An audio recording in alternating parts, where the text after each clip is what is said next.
हाय, good morning. कैसे आप लोग?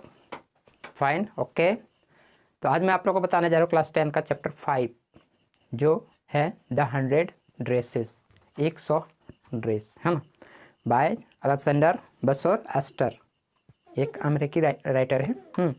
तो बिफोर यू रीड, ये चैप्टर शुरू करने से पहले मैं आपको कुछ इस चैप्टर का इंट्रोडक्शन बता देता हूँ। किस तरह का डिस्क्रिमिनेशन होता है एक पोलिश गर्ल के साथ जो माइग्रेट होकर शिकागो सिटी में आती है, और उसके साथ उसके स्कूल में किस तरह से डिस्क्रिमिनेशन होता है। उसके साथ पढ़ने वाली बच्चियाँ, एक छोटी सी लड़की है जिसका नाम है Wanda.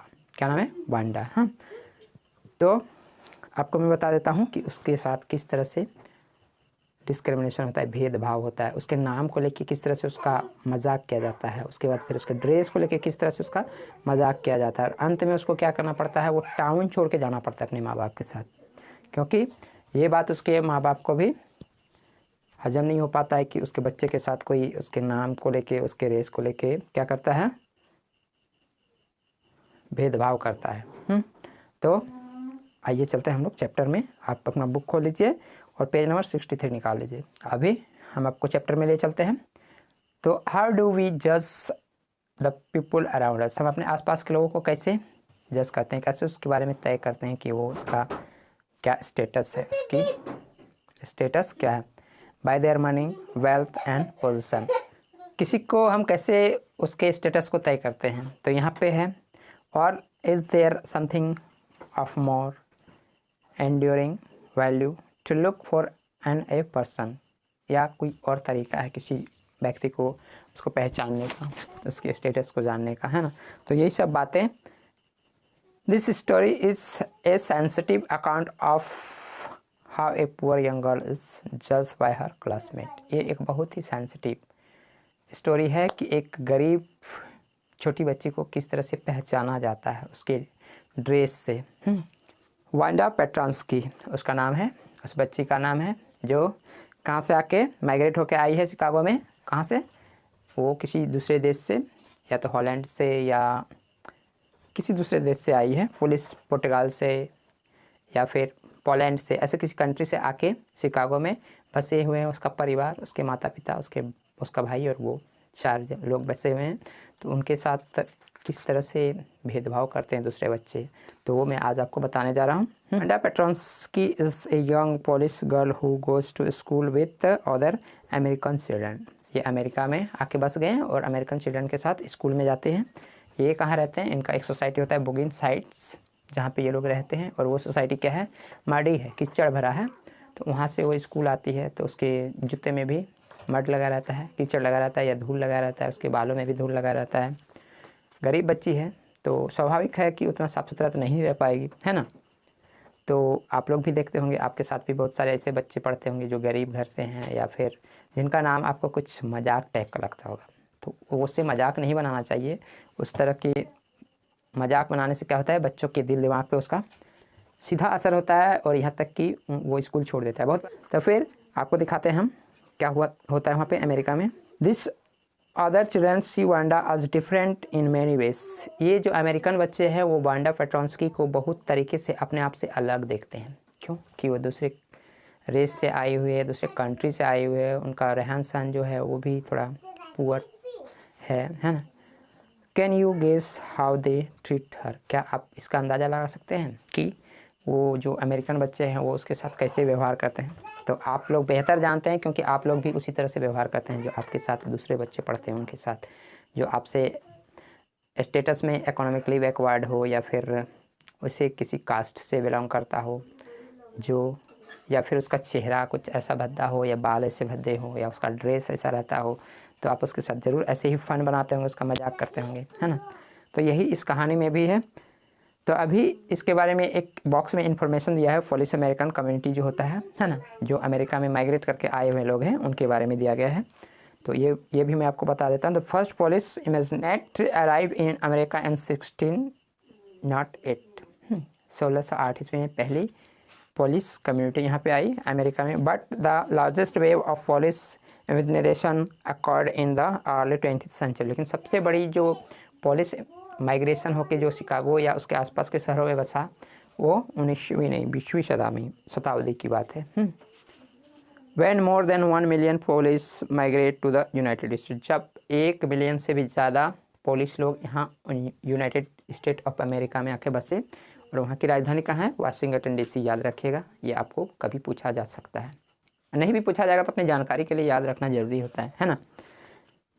The Polish state did not exist at the time and the इमेजिनरेट were identified according to their country of origin rather than to एथेंटिसिटी।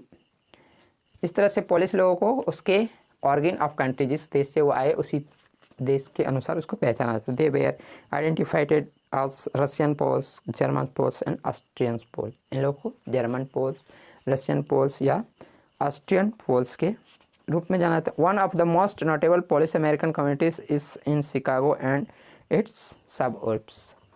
और उनमें से एक जो मुख्य रूप से पोलिस कम्युनिटी है वो शिकागो या इसके उपनगरीय क्षेत्रों में बसे हुए हैं।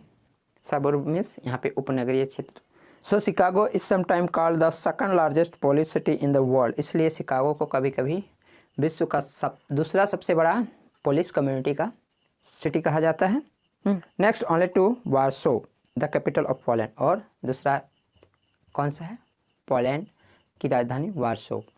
ये भी याद रखेगा, ये क्वेश्चन में आ सकता है, एमसीक्यू में तो निश्चित आएगा। Where is the capital of Poland? तो क्या हुआ? वार्सो। ये आपको अनरीड पैसेज में भी आ सकता है या फिर पढ़े हुए में भी आ सकता है ना। तो इस सब बातों को ध्यान में रखिएगा। Police American were sometime discrimination against in the United State. इस तरह से जो पुलिस अमेरिकन है उन लोगों के साथ बहुत ज़्यादा भेदभाव होता है। ये भेदभाव वाली बात तो हर जगह होती है, आपके सोसाइटी में, आपके समाज में, आपके स्कूल में, आपके क्लासरूम में, ये आप देखते होंगे। भेदभाव होता है, अब भी होता है, लेकिन इस भेदभाव को क्या करना है? लेवल कर देना है, बराबर कर देना है। जो मोदी का नारा है सबको एक समान कर देना है, उसी तरह से आप लोग को भी करना है। हाँ, आज where the Irish, Italians and Jews. ये लोग कौन है? इरिश, इटालियंस और ज्यूस है। According to the United State 2000 census. और 2000 के जनगणना के अनुसार यूनाइटेड स्टेट में कितना? 667 414 Americans of age 5 years and older reported Polish as the language. यहाँ पे मतलब 5 साल या उसके अधिक बच्चों की संख्या कितना है जो पोलिश बोलते हैं, जो अमेरिकन लैंग्वेज नहीं बोल के पोलिश लैंग्वेज बोलते हैं। कितना है?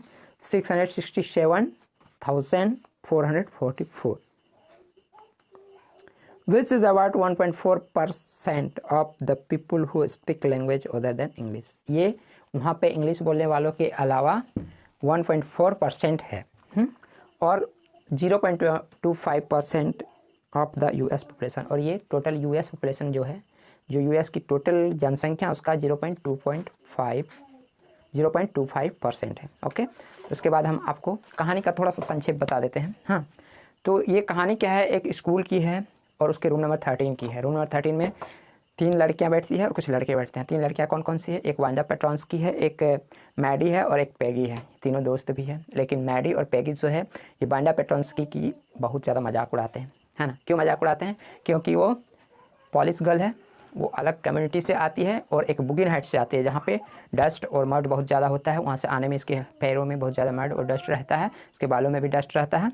तो ये क्या करती है? ये जो लड़कियां हैं वूगी और मैडी, ये इनका हर वक्त मजाक बनाती रहती है। हाँ, और फिर ये जो लड़की है वांडा पेट्रॉन्स की, ये बिल्कुल शांत रहने वाली लड़की है, लेकिन थोड़ा तेज तरह लड़की है, सुंदर भी है, प्रेटी भी है।